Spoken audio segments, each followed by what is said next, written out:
Hi అండి అందరికీ. Road side బండి మీద దొరికే ఎగ్ ఫ్రైడ్ రైస్ అయితే మనం చేసేసుకుందాం ఇంట్లో. ఇప్పుడు 3 ఎగ్స్ని అయితే పలగొట్టేసుకొని కొంచెం ఆయిల్ వేసుకొని అందులో ఫ్రై చేసేసుకొని పక్కన పెట్టేసుకోవాలి.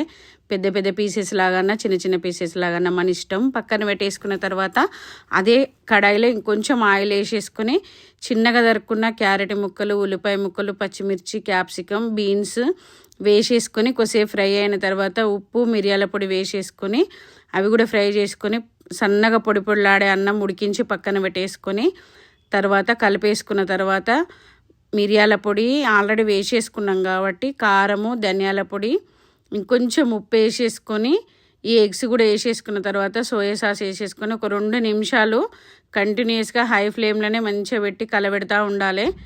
హై ఫ్లేమ్ మీద అయితేనే టేస్ట్ సేమ్ బయట సైడ్ వస్తుంది అన్నమాట. తర్వాత లాస్ట్లో కొత్తిమీర వేసేసుకుంటే ఎంతో రుచికరమైన ఎగ్ ఫ్రైడ్ రైస్ రెడీ. నచ్చితే లైక్ చేయండి. బాయ్.